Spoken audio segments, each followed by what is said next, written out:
Hey everybody, it's Chris from Marketing During Tough Times. Thanks for stopping by. We have been talking about the 3 R's, and that is recruiting, retention, and referrals. And we've been talking about the recruiting side of marketing, and that is bringing people into your business. It's the marketing side of your business. And today we're going to talk about the most difficult aspect of marketing. It's really the one thing that people get stuck on is the why should I buy from you? It takes a few different names. You might know it as the unique selling proposition, or USP. That's a very popular name. Some people use the word value proposition. Some people use competitive advantage. Whatever you call it, it's the reason why a customer should buy from you. It's what differentiates you from every other business. And it's the most difficult thing because it has to be truly unique for it to be effective.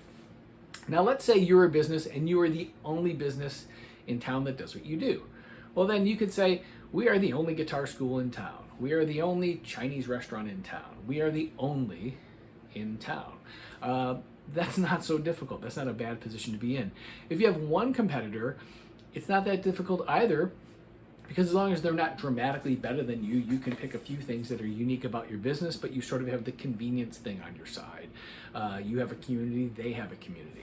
Where it gets difficult is, let's say there's 6 or 7 people who have businesses just like you. So becoming unique becomes a lot more important.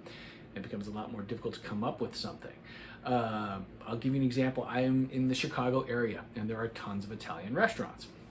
So to differentiate, restaurants will say, we specialize in Southern Italian food. We specialize in Northern Italian food. We specialize in Italian seafood. So they narrow their focus so that they can say, what we're really great is this one thing. Yeah, we probably do a lot of different types of Italian food, but we have this one narrow thing. I'm in the performing arts field. In the performing arts field, there's a couple businesses that have really narrowed their niche, their focus. School of Rock is one of them. So School of Rock kind of says it all. They do rock bands. They don't really do anything else. If you want to learn how to play the violin, or if you want to play country music, you probably wouldn't go there.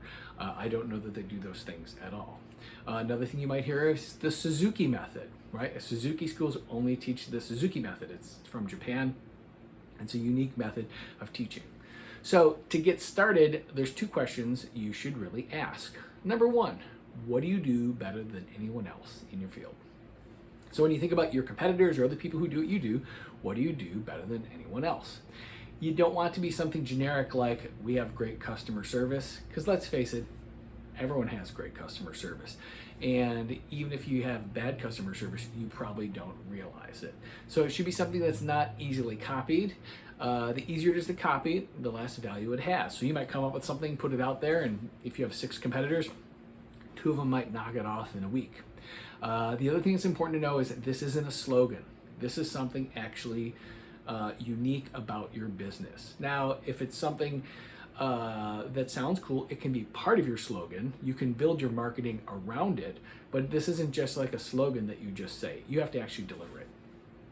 Number 2 is, does it have value to your customers? So you see it as valuable, but do your customers see it as valuable? If your customers don't see it as valuable, then you have 2 choices. You can stick with your value proposition, unique selling proposition, and find an audience that finds it valuable. Or you could stick with your audience and figure out what's valuable to them and redo your unique selling proposition. So I'll give you an example in my own business. This is my own, and I came up with this. It's uniquely mine. I'm in a performing arts school, and it's learn to play guitar in just 15 minutes a day. And yes, we actually can deliver that. So that's what we market to people, and that's what we say is unique. So I, as a guitarist, developed a method so that people could learn to play in 15 minutes a day.